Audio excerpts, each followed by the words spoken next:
الحمد لله رب العالمين والصلاة والسلام على أشرف الأنبياء والمرسلين نبينا محمد وعلى آله وأصحابه أجمعين.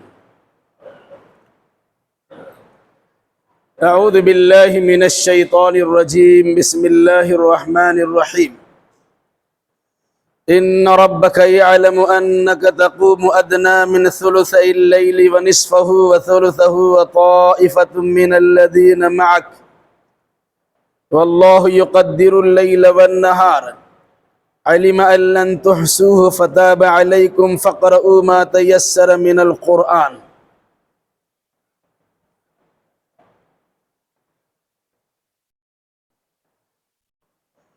اس سے پہلے کی آیتوں میں رسول اکرم صلی اللہ علیہ وسلم کو راتوں میں قیام اللیل کرنے یعنی تہجد ادا کرنے کا حکم دیا گیا تھا. یہ بات بھی آپ کو معلوم ہے کہ بالکل شروع دور میں نازل ہونے والی سورتوں میں سے ایک سورہ مزمل بھی ہے. سورہ مزمل کے اندر دو رکوع ہیں. ایک رکوع مکہ کے ابتدائی دور میں نازل ہوئی تو دوسری رکوع تقریباً 10 سال کے بعد نازل ہوئی. چونکہ ان دونوں رکوعوں کے اندر تہجد کی نماز کا تذکرہ ہے، اس لیے ان دونوں مختلف سالوں میں نازل ہونے والی آیتوں کو یا رکوعوں کو ایک ساتھ جمع کیا گیا. یاد رکھیے گا. اور یہ جمع کسی عام آدمی نے نہیں کیا بلکہ اللہ کے حکم سے جبریل کے بتانے پر محمد الرسول اللہ صلی اللہ علیہ وسلم نے ہی کیا ہے. جس طرح آپ جانتے ہیں کہ سورہ علق کی ابتدائی 5 آیات کریمہ اقرأ بسم ربک الذی خلق بالکل شروع میں نازل ہوئی، لیکن قرآن مجید کے 30ویں پارہ میں سورہ علق میں موجود ہے. تو قرآن کی جو ترتیب ہے نزول کے اعتبار سے الگ ترتیب ہے اور تلاوت کے اعتبار سے الگ ترتیب ہے. کچھ صورتیں ابھی نازل ہوئی، کچھ بعد میں نازل ہوئی، کچھ پہلے نازل ہوئی، کچھ بیچ میں نازل ہوئی، لیکن اس کو اللہ تبارک و تعالیٰ کے حکم سے جبریل علیہ السلام کے بتانے پر محمد الرسول اللہ صلی اللہ علیہ وسلم نے ایک جگہ کیا. اس لیے اگر کوئی انسان آج کے دور میں ایسے لوگ ہیں جو کہتے ہیں کہ نزول قرآن کے اعتبار سے ہی ہم کو پڑھنا چاہیے، وہ اللہ کے نبی صلی اللہ علیہ وسلم سے بڑا انسان ہے اور اللہ تبارک و تعالیٰ سے زیادہ جاننے والا ہے. جب اللہ نے اپنے رسول کے ذریعے سے ہمارے سامنے قرآن مقدس کو ترتیب دلا دیا کہ شروع میں سورۃ الفاتحہ ہے، سورۃ البقرہ ہے، سورہ آل عمران ہے، سورہ نساء ہے، سورہ مائدہ ہے، سورہ انعام ہے، سورہ اعراف ہے، وغیرہ وغیرہ. تو جو ترتیب ہمارے سامنے قرآن کی ہے ہمیں اسی ترتیب سے قرآن کو پڑھنا چاہیے. اس سورہ میں 2 رکوع ہیں. پہلا رکوع 10 سال پہلے ابتدائی دور میں نازل ہوئی تھی اور دوسرا رکوع یا دوسری رکوع 10 سال کے بعد مدنی دور میں نازل ہوئی ہے. پہلی رکوع میں بطور خاص رسول اکرم صلی اللہ علیہ وسلم کو مخاطب کرتے ہوئے کہا گیا تھا کہ دن میں آپ کے بہت سارے کام کاج ہیں، تو رات میں اللہ تبارک و تعالیٰ کے لیے اپنے اوقات کو فارغ کیجیے. دن میں کام کاج کیجیے، دعوت و تبلیغ بھی کیجیے، اور کڑوے کسیلے جملے جو عوام و خواص سے آپ کو سننے کو ملتے ہیں اس کی پرواہ نہ کیجیے، بلکہ راز و نیاز کی جو باتیں آپ کو کرنی ہوں اللہ تبارک و تعالیٰ سے رات کے حصے میں تہجد گزاری کے درمیان کر لیجیے. یہی وجہ ہے سارا مکہ مخالف تھا اور اکیلا اللہ کے نبی صلی اللہ علیہ وسلم اللہ کے دین کا پرچار کر رہے تھے. ساری مخالفتوں کے باوجود ان کا کچھ بال باقا نہیں کر سکے.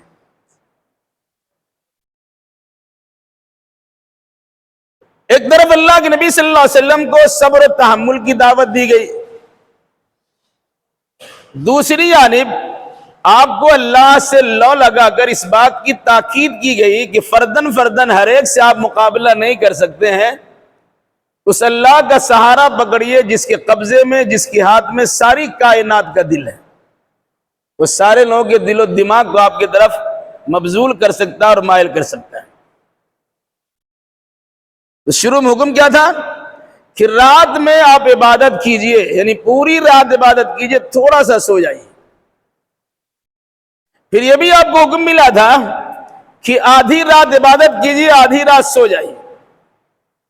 پھر یہ بات بھی آئی تھی کہ آدھی رات سے کم عبادت کیجئے، آدھی رات سے زیادہ سویا کیجئے، یا آدھی رات سے زیادہ عبادت کیجئے، آدھی رات سے کم سویا کیجئے.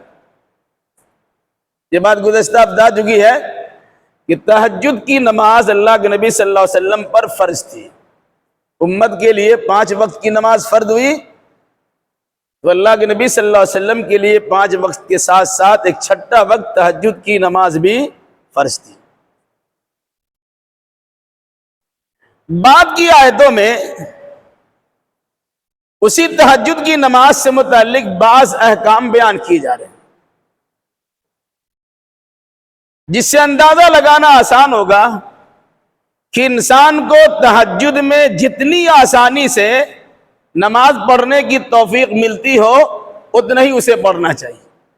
خواہ مخواہ اپنے دل و دماغ پر بار اور بوجھ ڈال کر عبادت کرنے سے پرہیز کرنا چاہیے، یا گنتی کے پورا کرنے کے نتیجے میں انسان کسی طریقے سے جھٹپٹ گنتی کرتا ہے، یہ پھر طبیعت نہیں چاہتی ہے اور وہ نماز ادا کرتا ہے قلب غافل کے ساتھ، تو ایسی عبادت سے بہتر ہے کہ آدمی سو جائے.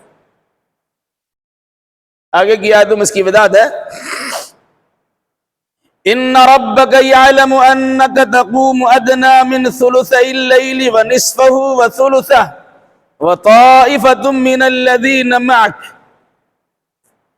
یقیناً آپ کا رب اچھی طرح جانتا ہے کہ آپ 2/3 رات کے قریب یا آدھی رات کے قریب یا 1/3 رات کے قریب نماز پڑھتے ہیں، رات میں قیام اللیل کرتے ہیں، یہ اللہ کو معلوم ہے.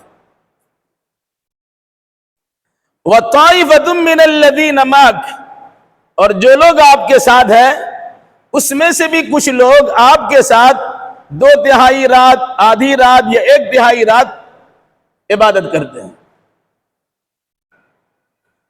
یہ 2/3 یا آدھی رات یا 1/3 رات کی وضاحت اس بات کا ثبوت ہے کہ آدمی پوری رات جس وقت چاہے اللہ تبارک و تعالیٰ کی بندگی کرے، کچھ سوئے بھی کچھ جاگے بھی، زیادہ جاگے کم سوئے یا زیادہ سوئے یا کم جاگے، یہ آدمی کا اختیار ہے. چونکہ وَطَائِفَةٌ مِّنَ الَّذِينَ مَعَكَ، کہ آپ کے ساتھ جو لوگ ہیں اس میں سے کچھ لوگ آپ کے ساتھ قیام کرتے ہیں تہجد پر. اس کا مطلب یہ ہے کہ اگر سارے لوگوں پر تہجد کی نماز فرض ہوتی تو سارے لوگوں کو اللہ کے نبی صلی اللہ علیہ وسلم کے ساتھ تہجد کی نماز پڑھنا ہوتا، لیکن کچھ ہی لوگ آپ کے ساتھ پڑھ رہے تھے. اس کا مطلب کیا ہوا؟ یہ اختیاری عمل ہے، اللہ کے نبی صلی اللہ علیہ وسلم کے لیے فرض اور عام مسلمانوں کے لیے اختیاری عمل، جسے آپ نفل کہتے ہیں. واللہ یقدر اللیل والنہار، رات و دن کے اوقات کو اللہ ہی مقرر کرتا ہے. کبھی رات بڑی ہوتی ہے دن چھوٹا ہوتا ہے، کبھی دن بڑا ہوتا ہے رات چھوٹی ہوتی ہے. اس کا مشاہدہ آپ کرتے ہیں. ظاہر سی بات ہے گرمی کے دنوں میں رات چھوٹی ہوتی ہے اور سردی کے دنوں میں رات بڑی ہوتی ہے. تو اگر سردی کا موسم کسی کو ملتا ہے اسے رات میں عبادت کرنے کا زیادہ موقع ملتا ہے. اسلاف کا طریقہ بتلایا گیا کہ سلف صالحین سردی کے موسموں کا باضابطہ انتظار کرتے تھے کہ اس میں رات میں اچھے سے سونا بھی ہو سکتا ہے اور اللہ کی بندگی اچھے انداز میں کی بھی جا سکتی ہے۔ گرمی کے دنوں میں رات میں نیند پوری نہیں ہوتی کہ فجر کے لیے جاگنا پڑتا ہے، اور اگر تہجد کے لیے جاگنا پڑ جائے تو اور بھی ان کی رات چھوٹی لگتی ہے اور نیند پوری نہیں ہوتی ہے۔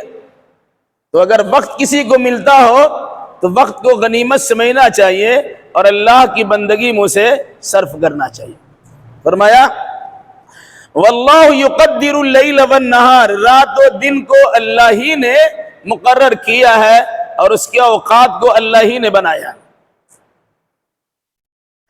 علم ان لن تحصوہ، اللہ جانتا ہے کہ تم لوگ اسے گنتی نہیں کر سکتے ہو، اس کا صحیح شمار نہیں کر سکتے ہو کہ کب کتنے گھنٹے کی رات ہوگی، کب کتنے گھنٹے کا دن ہوگا، یہ صحیح معلومات تمہارے پاس نہیں ہے۔ یہ در حقیقت دن اور رات کو آگے پیچھے کرنے والا، کمی بیشی کرنے والا صرف اللہ تبارک و تعالی۔ فتاب علیکم، اس اللہ نے تمہارے پر مہربانی کی، تمہارے پر متوجہ ہوا، مہربانی کی۔ اب حکم کیا دیتا ہے؟ فقرؤوا ما تیسر من القرآن، تو پڑھو قرآن میں سے جتنا پڑھنا تمہارے لیے آسان ہو۔ یا قرآن میں سے جتنا پڑھنا تمہارے لیے آسان ہو، پڑھے سے مراد کیا ہے؟ اس سے مراد قرآن پڑھنا نہیں ہے۔ جس طرح قرآن میں کہا فسجدوا، سجدہ کرو، اس کا مطلب صرف سجدہ کرنا نہیں، پوری نماز ہے۔ ورکعوا مع الراکعین، رکوع کرو رکوع کرنے والوں کے ساتھ، اس کا مطلب نہیں ہے صرف رکوع کرتے رہیے، مراد پوری نماز ہے۔ اسی طریقے سے یہاں قرآن پڑھنے سے مراد پوری نماز پڑھنا ہے، یعنی آپ تہجد کی نماز پڑھیے اتنا جتنا پڑھنا آپ کے لیے آسان ہو۔ پہلے تو پابندی لگائی گئی تھی کہ زیادہ تر رات میں آپ عبادت کیجئے، کم سوئیے، یہ اختیار دیا گیا تھا آدھی رات نماز پڑھیے، آدھی رات سو جائیے، یا آپ کو یہ بھی کہا گیا تھا کہ آدھی رات سے کم یا آدھی رات سے زیادہ سوئیے اور جاگیے، عبادت کیجئے۔ لیکن اب اخیر میں آپ کو اللہ تبارک و تعالیٰ کی جانب سے اور آپ کے ذریعے سے مسلمانوں کو یہ تنبیہ، یہ تعلیم دی جا رہی ہے، فقرؤوا ما تیسر من القرآن، آسانی کے ساتھ تہجد کی نماز جتنا آپ پڑھ سکتے ہو اتنا پڑھیے، رات کے جتنا حصہ میں پڑھ سکتے ہو اتنا پڑھیے، یا جتنی رکعتیں آپ پڑھ سکتے ہو اتنی رکعتیں پڑھیے۔ کیوں؟ اس کی وجہ آ رہی ہے۔ تہجد کی نماز 2 رکعت سے لے کر 8 رکعت تک، 10 رکعت تک، یا اس کے آگے بھی ہے، کیونکہ اللہ کے نبی صلی اللہ علیہ وسلم سے جب پوچھا گیا کہ رات کی نماز کیسی ہوگی تو آپ نے کیا فرمایا؟ صلاۃ اللیل مثنا مثنا، رات کی نماز 2 کر کے ہے۔ اب 2 کر کے کتنا پڑھیں گے اس کی کوئی گنتی نہیں، البتہ اللہ کے نبی صلی اللہ علیہ وسلم کا عام معمول تھا، یا اکثر و بیشتر راتوں میں آپ 8 رکعت پڑھتے تھے اور 3 رکعت وتر پڑھتے تھے۔ بلکہ یہ بھی ثابت ہے کہ اللہ کے نبی صلی اللہ علیہ وسلم 10 رکعت پڑھتے تھے پھر 3 رکعت وتر پڑھتے تھے۔ یہ بھی ثابت ہے کہ اللہ کے نبی صلی اللہ علیہ وسلم وضو کرنے کے بعد 2 رکعت ہلکی نماز پڑھتے تھے، پھر 10 رکعت پڑھتے تھے، پھر اس کے بعد 3 رکعت وتر پڑھتے تھے۔ اور یہ ساری باتیں حدیث میں ہیں، بخاری مسلم اور دیگر احادیث کی کتاب میں۔ اسے سمجھ میں آتا ہے کہ رات کی نماز کی کوئی حد بندی نہیں، جتنا پڑھنا چاہے پڑھیے۔ ہاں کبھی ایسا ہوتا ہے کہ رکعتیں چھوٹی ہوتی ہیں تو تعداد بڑھ جاتی ہے، اور کبھی ایسا ہوتا ہے کہ تعداد گھٹا دیا، رکعتیں بڑی بڑی کر دی گئی۔ یہ بھی اللہ کے نبی صلی اللہ علیہ وسلم سے ثابت ہے کہ آپ نے ایک رات صرف 4 رکعت میں 7.25 پارہ پڑھا، صرف 4 رکعت میں۔ سورہ فاتحہ کے ساتھ سورہ بقرہ بھی پڑھے، سورہ آل عمران بھی پڑھے، سورہ نساء بھی پڑھے، اور اس کے بعد سورہ مائدہ بھی پڑھے، کل ملا کے 7.25 پارہ ہو جاتا ہے صرف 4 رکعت میں۔ کبھی اللہ کے نبی صلی اللہ علیہ وسلم کا یہ بھی طریقہ بتلایا گیا کہ آپ صرف ایک رات میں پوری رات گزار دیے، ایک آیت میں پوری رات گزار دیے۔ فَإِن تُعَذِّبْهُمْ فَإِنَّهُمْ عِبَادُكَ وَإِن تَغْفِرْ لَهُمْ، سورہ مائدہ کی آیت ہے، اللہ اگر تو عذاب دے گا تو اپنا بندہی کو عذاب دے گا، اور اگر تو معاف کر دے گا تو بڑا معاف کرنے والا ہے۔ اسی ایک آیت میں پوری رات آپ نے گزار دیا۔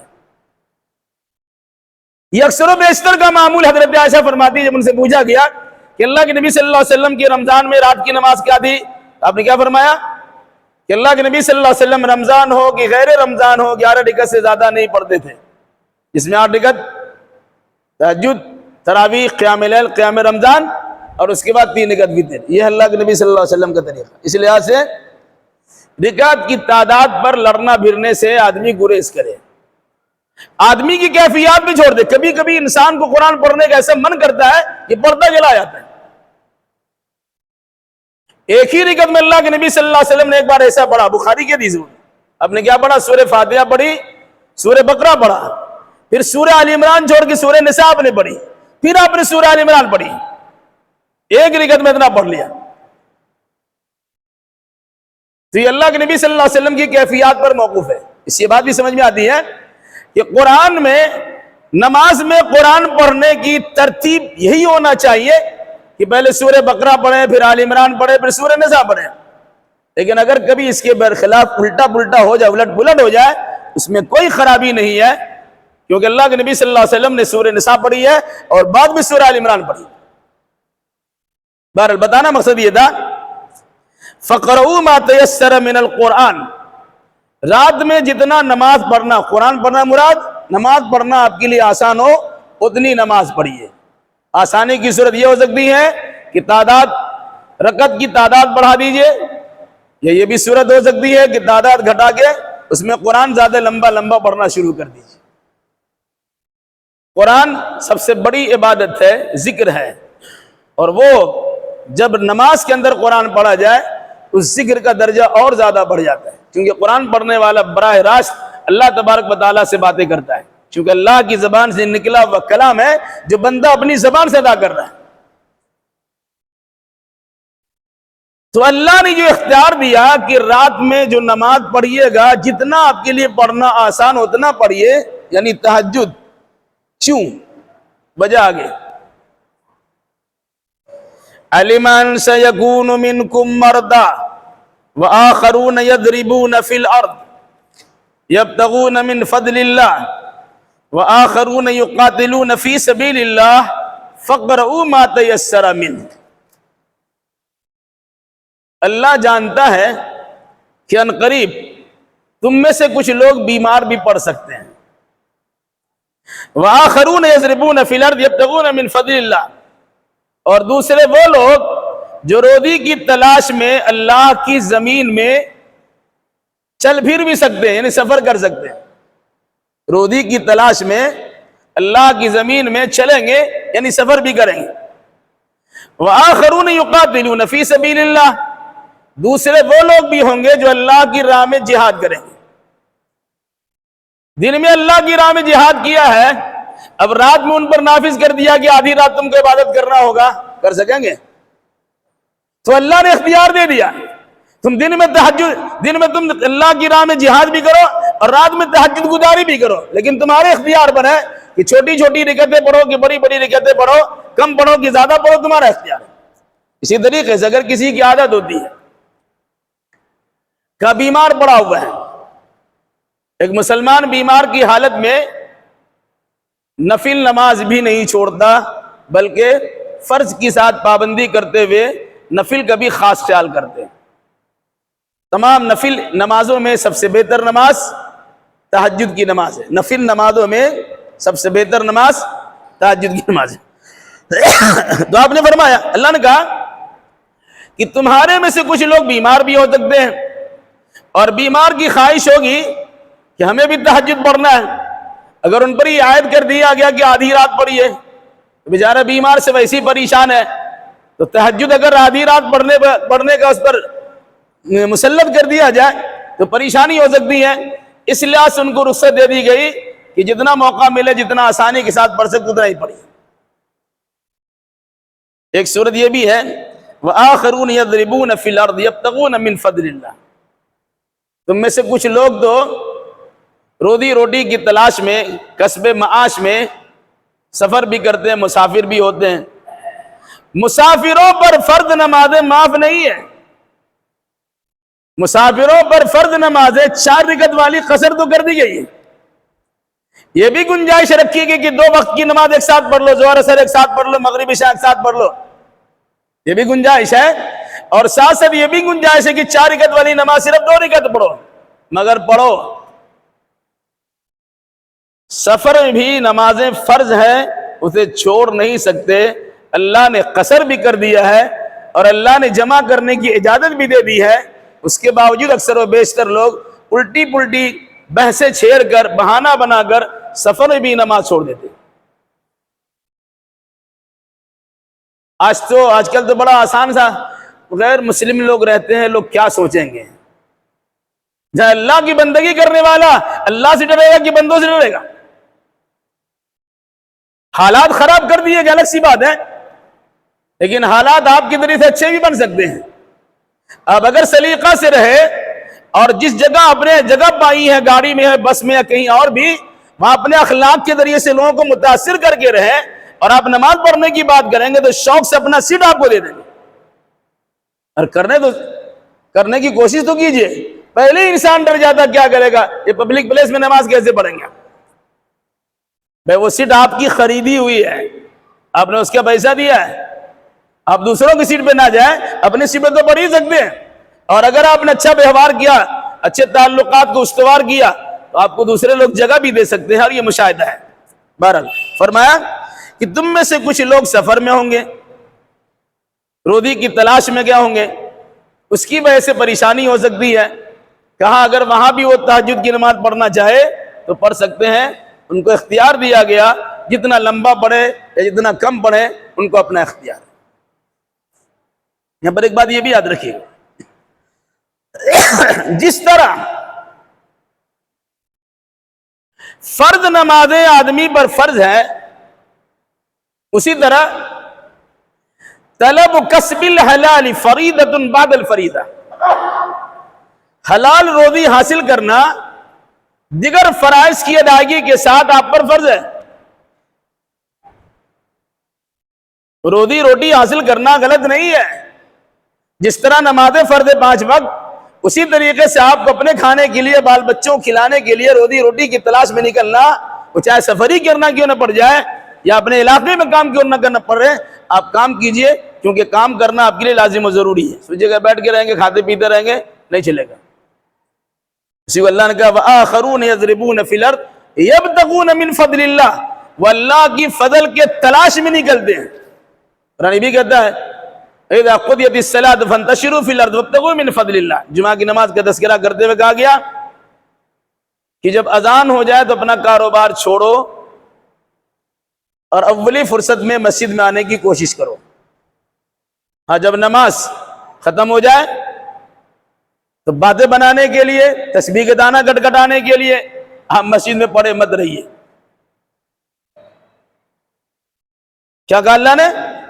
فَانْتَشِرُوا فِي الْأَرْضِ، زمین میں پھیل جاؤ، نکلو مسجد سے، جاؤ روزی روٹی کماؤ، کاروبار کرو، تجارت کرو، جو نوکری کے حصے میں شامل ہو تو نوکری کے فرائض کو انجام دو۔ تو اللہ تبارک و تعالیٰ نے فرض کی ادائیگی کرنے کے ساتھ ساتھ یہ بھی فرض کیا ہے کہ آدمی اپنے بیوی بچوں کو کھلانے کے لیے ذریعہ معاش کی تلاش میں لگا رہے۔ ان 3 وجہوں کی بنیاد پر اس میں کیا ہے؟ آخرون یقاتلون فی سبیل اللہ، وہ اللہ کی راہ میں قتال کرتے ہیں، جہاد کرتے ہیں۔ مکہ میں جہاد تو فرض نہیں تھا، مدینہ میں یہ احکام نافذ کیے گئے۔ مدینہ میں کوئی سال ایسا نہیں گزرا جس میں کئی جنگیں نہ لڑی گئی ہو۔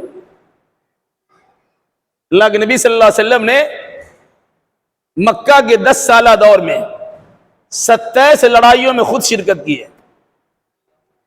بہت ساری لڑائی ہے جس میں صحابہ کو جس کو سرایا کہا جاتا، سرایا کہا جاتا، غزوہ وہ جنگ جس میں اللہ کے نبی صلی اللہ علیہ وسلم بنفس نفیس شامل ہوئے ہو، اسے غزوہ کہا جاتا۔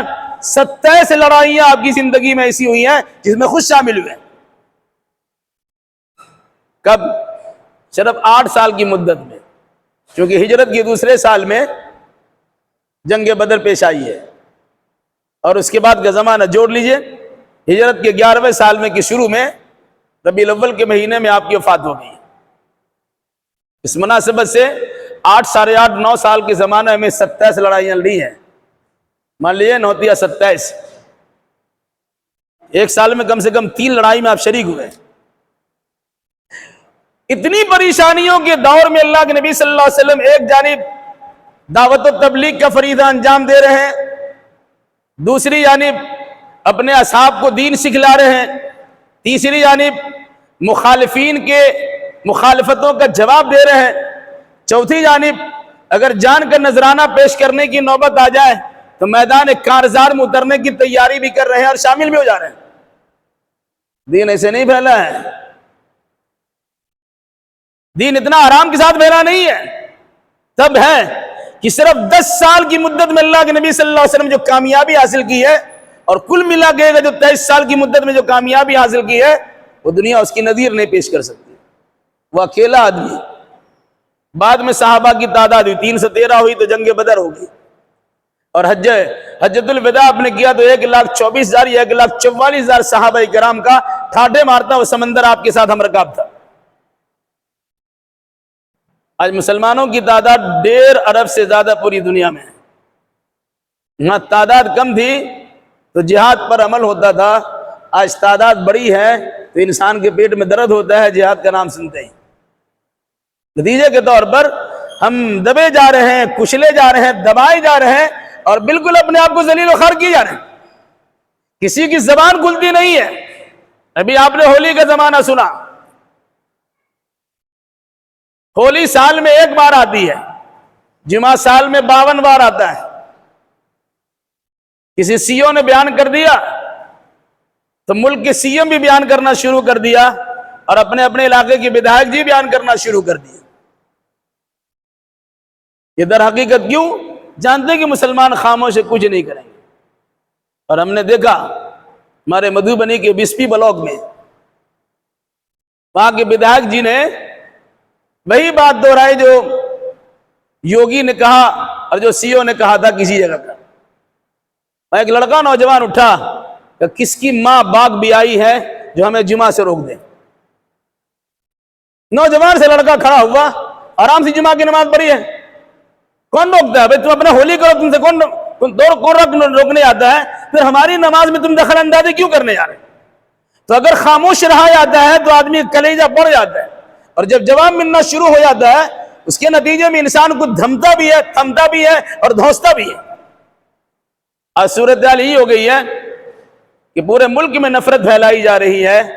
ایسے موقع پر مسلمانوں کیا کرنا چاہیے؟ قرآنی آیات کی روشنی میں اور اللہ کے نبی صلی اللہ علیہ وسلم کی عملی زندگی کے نمونوں میں ہمیں اسے تلاش کرنا چاہیے۔ بہرحال فرمایا وآخرون یقاتلون فی سبیل اللہ، تمہارے کچھ لوگ ایسے بھی ہوں گے جو اللہ کی راہ میں جہاد کریں گے۔ اس مناسبت سے یہ سہولت دی جا رہی ہے کہ اپنی سہولت کے مطابق آپ نماز پڑھیے، رات میں جتنا دیر آپ کو نماز پڑھنا ہو پڑھیے، کم پڑھنا ہو کم پڑھیے، زیادہ پڑھنا ہو زیادہ پڑھیے، رکعت کی تعداد بڑھے، رکعت کی کم کریے، وہ آپ کا معاملہ ہے۔ پھر فرمایا فقرؤوا ما تيسر منه، اس میں سے جتنا پڑھ رہا آپ کے لیے آسان اتنا پڑھیے۔ 2 رکعت پڑھیے کہ 4 رکعت پڑھیے کہ 6 رکعت پڑھیے کہ 8 رکعت پڑھیے کہ 10 رکعت پڑھیے کہ 12 14 پڑھیے وغیرہ تعلیم، گنتی کچھ نہیں ہے۔ تعداد اگر بڑھائیے گا تو آپ کے لیے سہولت یہ ہوگی کہ چھوٹی چھوٹی رکعتیں کر کے کم کم قرآن پڑھ کے تعداد پوری کر لیجیے۔ کبھی تعداد انسان گھٹاتا ہے تو کم رکعتوں میں بہت زیادہ سورتیں پڑھنا شروع کر دیتا ہے، وہ آدمی کی کیفیات پر ہے۔ یہ تو نفلی نماز کے بارے میں کہا، اب آگے سنیے وَأَقِيمُوا الصَّلَاةَ وَآتُوا الزَّكَاةَ وَأَقْرِضُوا اللَّهَ قَرْضًا حَسَنًا، اور نماز قائم کرو اور زکوٰۃ ادا کرو اور اللہ کو قرض حسنہ دو، اللہ کو اچھا قرض دو۔ اس سے مراد 5 وقت کی فرض نماز۔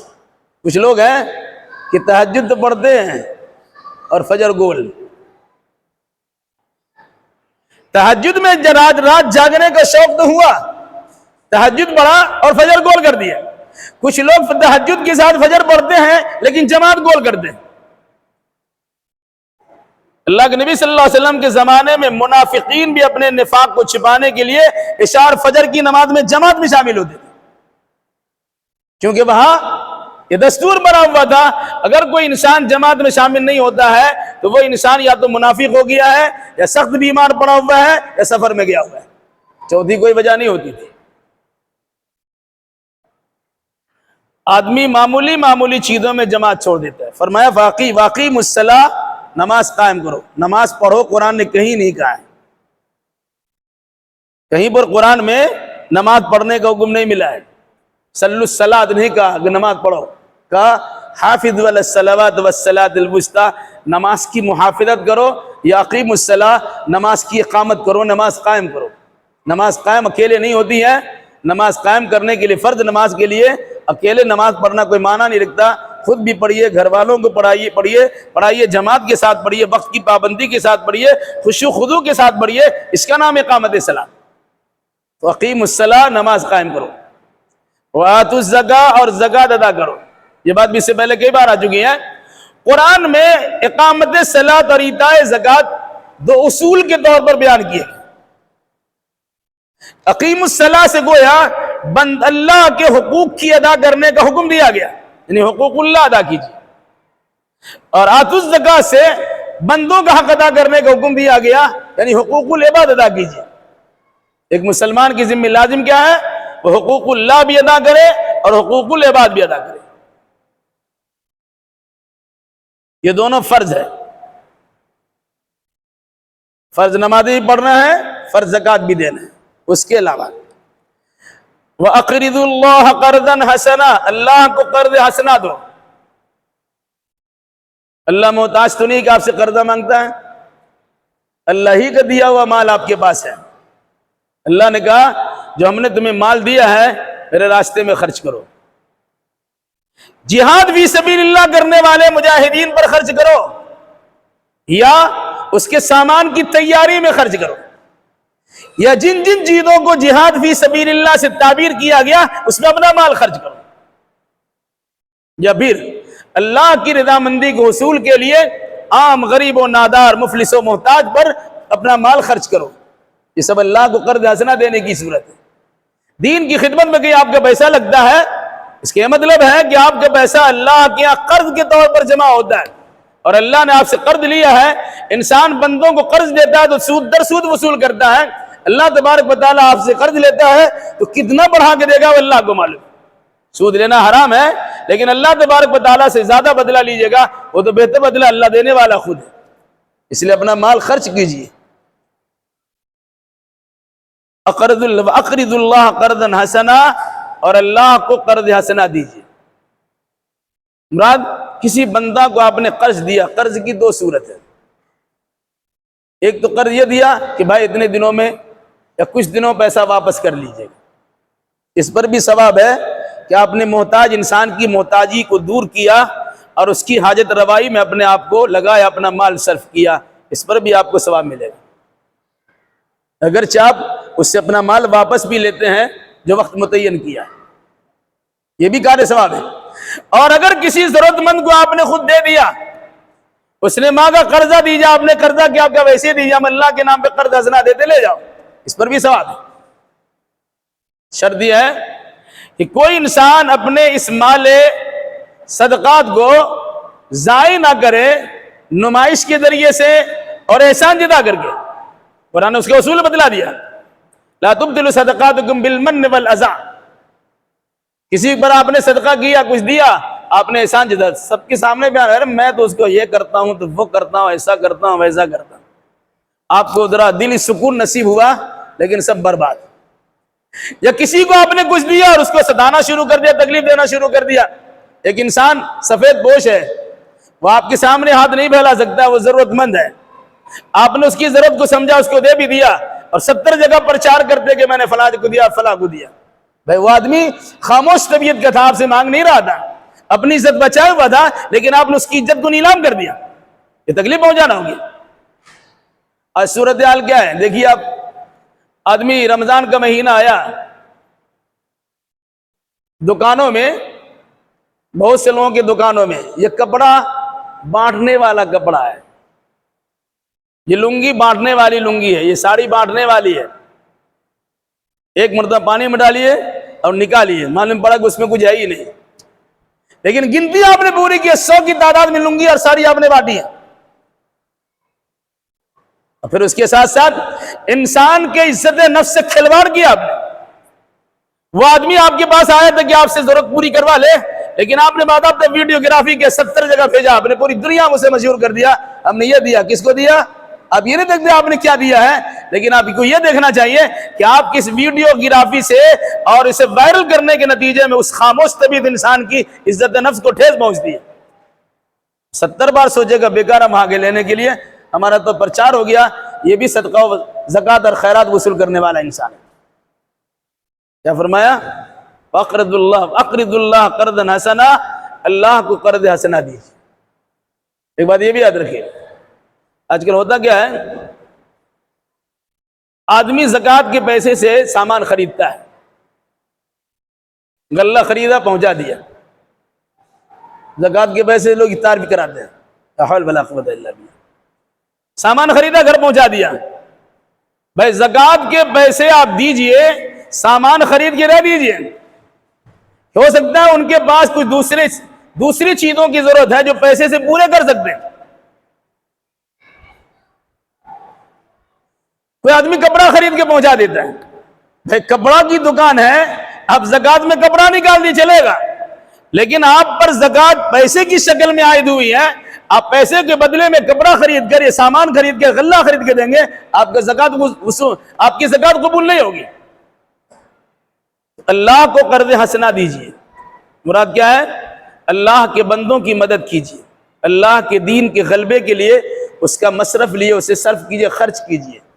آپ کا قرضہ قرض حسنہ اسی وقت تک رہے گا جب للہیت کے ساتھ، خلوص کے ساتھ، اللہ کی رضامندی کے لیے آپ نے خرچ کیا ہے، دکھانے کے لیے نہیں اور تکلیف پہنچانے کے لیے نہیں۔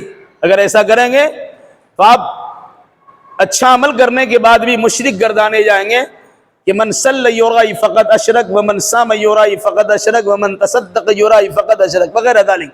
جس نے دکھانے کے لیے صدقہ خیرات کیا، اس کا صدقہ خیرات تو برباد ہوا ہی ہے، وہ مشرک بھی ہو گیا، اس نے شرک کر دیا، تو آپ کے اعمال ویسے اکار تو برباد ہو جائیں گے۔ کیا فرمایا اللہ تبارک و تعالیٰ نے؟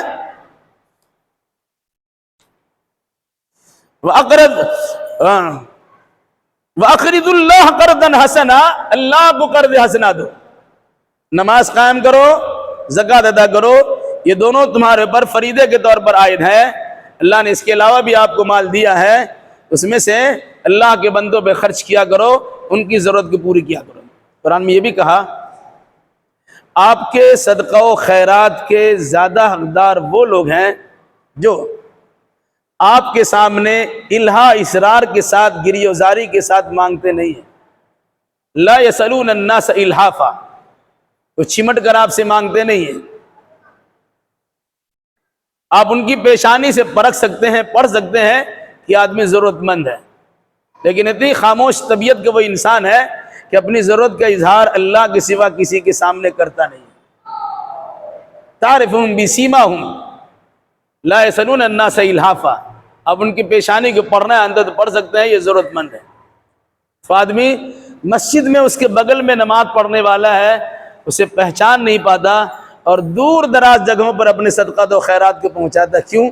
کہ وہاں تک پرچار ہو جائے گا کہ فلاں صاحب تو بڑا داتا اور سخی ہے، فیاد ہے، بڑی سخاوت سے کام لیتا ہے اور لین لگا کر لنگی بانٹتا ہے اور ساری بانٹتا ہے اور کپڑے بانٹتا ہے اور پیسے دیتا ہے۔ آپ کو خوشی حاصل ہوتی ہے کیا کام سے؟ پہچانیے۔ حدیث و قرآن کی روشنی میں اس انسان کو پہچاننے کی تاکید کی گئی ہے جو ضرورت مند ہے لیکن آپ کے سامنے زبان نہیں کھولتے۔ اس طرح قرض حسنہ دیجیے۔ پھر فرمایا کیا؟ وَمَا تُقَدِّمُوا لِأَنفُسِكُم مِّن خَيْرٍ تَجِدُوهُ عِندَ اللَّهِ، اور جو کچھ آپ اپنے لیے آگے بھیجیں گے مال میں سے یا خیر کے کاموں میں سے، تَجِدُوهُ عِندَ اللَّهِ، آپ اسے اللہ کے نزدیک موجود پائیں گے۔ انسان کہتا ہے مالی مالی، میرا مال میرا مال۔ آدمی جو کھا لیا وہ اس کا مال تھا، آدمی جو پہن لیا وہ اس کا مال تھا، یہ دنیا میں ختم۔ انسان کا اصلی مال وہ ہے جو اس نے اللہ کے نام پر اللہ کی رضامندی کے لیے خرچ کیا ہے، یہ اس کا اصلی مال ہے۔ وہ رہ جائے گا، اس کا بدلہ ملے گا، اور باقی آپ چھوڑ کے جائیں گے مکانات و محلات، گاڑی و باری، زمین و جائیداد، تجارت و کاروبار، آپ بیمار پڑیں گے، اللہ نہ کرے آپ کی موجودگی میں آپ کے بچے اس طرح بندر بانٹ کریں گے کہ آپ ترسیں گے اور پریشان ہوں گے، خواہ مخواہ نے یہ پیسے جمع کیے۔ ہم نے دیکھا ایسے لوگوں کو کہ جھوٹ سچ کر کے حلال و حرام کی تمیز کیے بغیر بڑا لمبا انتظام کر لیا، ابھی اس کی روح نکلی نہیں، ان کے بچے آپس میں لڑ بھڑ رہے ہیں، تو آپ نے مال چھوڑا کس کے لیے؟ لڑنے بھڑنے کے لیے؟ یا پھر اس کے بعد وہ مال آپ کے وارثین کے لیے؟ آپ کے تو ہے نہیں۔ اس لیے اللہ نے صحت و تندرستی کا موقع دیا ہے، آپ فائدہ اٹھائیے، ورنہ کیا ہوگا کہ آدمی اخیر وقت میں جب اس کی روح نکل رہی ہوتی ہے، لولا اخرتنی الی اجل قریب، اے اللہ کیوں نہیں تھوڑا سا اور ہمیں مہلت دے دیتا ہے، فاصدق واکن من الصالحین، تاکہ میں صدقہ کر کے نیک لوگوں میں شمار ہو جاؤں۔ تو کیا کر لیں گے آپ؟ وہاں تو ترسیں گے اور تمنا کے اظہار کریں گے، لیکن اللہ تبارک و تعالیٰ نے جو وقت متعین کر دیا ہے اس متعینہ وقت سے آگے پیچھے نہیں ہو سکتے۔ اس لیے کیا فرمایا؟ وما تقدموا لانفسکم، جو اپنے لیے آگے بھیج دو گے، من خیرن، یہاں مال مراد ہے یا خیر کا کام مراد ہے؟ جو اچھا عمل آپ نے کر دیا، آگے بھیج دیا، اللہ کیا بڑھا دیا ہے، تجدوہ عند اللہ، آپ اسے اللہ کے نزدیک موجود پائیں گے۔ کس شکل میں پائیں گے؟ وَخَيْرًا وَأَعْظَمَ أَجْرًا، وہ بہتر شکل میں ہوگی وہ چیزیں، اور اس کا اجر و ثواب بھی زیادہ ہوگا۔ آپ نے 10 روپیہ دیا تو 10 روپیہ نہیں ہوگا وہ، واللہ یرزق من یشاء بغیر حساب بھی ہو سکتا ہے۔ اس 10 کے بدلہ کتنا دے گا؟ 70 دے گا، 10 دے گا، 700 گنا دے گا، کتنا دے گا اللہ کو معلوم ہے۔ یا پھر اس کے بعد اجر و ثواب جو ہے، اجر و ثواب بھی بڑا اجر و ثواب اللہ تبارک و تعالیٰ عطا کرے گا، جیسا آپ کے اندر اخلاص ہوگا، للہیت ہوگی، اسی اعتبار سے اللہ آپ کو عطا کرے گا۔ پھر فرمایا واستغفر اللہ، اے لوگو اللہ سے استغفار کرو، مغفرت کی دعا کرو۔ تہجد کا تذکرہ چل رہا ہے، فرض نماز اور فرض زکوٰۃ کی ادائیگی کے حکم کے ساتھ ساتھ اللہ کو قرض حسنہ دینے کی بات چل رہی ہے، اور ساتھ ساتھ اپنے لیے مال کو یا صدقہ و خیرات کو ثواب کے حاصل کرنے کے لیے آگے پیش کرنے کا تذکرہ کیا گیا۔ اس کے بعد کیا کہا؟ واستغفر اللہ، اللہ سے مغفرت کی دعا کر۔ انسان ہے، ہو سکتا ہے کبھی کبھی اس قسم کا عجب پیدا ہو جائے، تکبر پیدا ہو جائے، نمائش پیدا ہو جائے، دکھاوے کی بات پیدا ہو جائے، ہم رات میں اٹھتے ہیں، تہجد گزاری کرتے ہیں وغیرہ وغیرہ، استغفار کرو۔ جسے اللہ تبارک و تعالی ہر رات جب رات کا آخری تہائی حصہ بچتا ہے تو آسمانی دنیا پر آتا ہے اور کچھ اعلان کرواتا ہے۔ اس میں ایک اعلان یہ بھی ہے کوئی مجھ سے مانگنے والا کہ میں اس کی مانگ پوری کر دوں، ہے مجھ سے روزی طلب کرنے والا کہ مجھ سے روزی دے دوں، ہے کوئی مجھ سے مغفرت طلب کرنے والا کہ مجھ سے بخش دوں، معاف کر دوں۔ اس طرح کا اعلان اللہ کی طرف سے مستقل ہوتا رہتا ہے۔ تو ہمیں اللہ کی بندگی کرنے کے ساتھ ساتھ اعمال کی قبولیت کے لیے، اپنی کوتاہیوں کو دور کرنے کے لیے اللہ تبارک و تعالیٰ کی بارگاہ میں استغفار بھی کرتے رہنا چاہیے۔ کیوں؟ ان اللہ غفور رحیم، اللہ بڑا بخشنے والا، بڑا رحم کرنے والا ہے۔ اگر ہم سے قصور اور غلطی ہوئی اللہ معاف کر دے گا، اور اللہ تبارک و تعالیٰ کی ذات بڑی رحیم ہے، رحم کرنے والی ذات ہے، اللہ ہم پر رحم و کرم کا برکھا بھی برسا دے گا۔ اس لیے ہمیں ان آیتوں کو پڑھنے یا قرآن مقدس کو پڑھنے اور اعمال صالحہ کرنے کے بعد بھی اللہ تبارک و تعالیٰ سے مغفرت کی دعا کرنی چاہیے۔ آگے پڑھیں گے، سورہ اذا جاء نصر اللہ کا نزول ہوا، اللہ تبارک و تعالیٰ نے بطور خاص کیا کہا؟ فسبح بسم ربک، فسبح بسم ربک واستغفر انہ کان توابا، کہ اپنے رب سے مغفرت کی دعا مانگی، تسبیح کیجئے، حمد کے ساتھ تسبیح بیان کیجئے اور اس سے مغفرت کی بھیک مانگیے۔ کیوں کہا؟ جب اللہ کی دین غالب ہو جائے، لوگ فوج در فوج اسلام میں داخل ہونے لگے، اللہ کی مدد اور کامیابی مل جائے، اس پر اللہ تبارک و تعالیٰ کا شکر ادا کرتے ہوئے اللہ کے حمد کے ساتھ تسبیح بیان کیجئے اور ساتھ ساتھ اللہ سے مغفرت کی دعا بھی کیجئے۔ چھوٹے بڑے جو بھی ہم اعمال کرتے ہیں، ان اعمال کی مقبولیت کے لیے اللہ تبارک و تعالیٰ سے دعا بھی کرنی چاہیے، اور اگر اس میں کسی قسم کی لغزش بھول غلطی ہوتی ہے اس کی تلافی کے لیے اللہ تبارک و تعالیٰ سے ہمیں مغفرت کی دعا بھی کرنی چاہیے۔ اللہ توفیق مرحمت فرما، آمین۔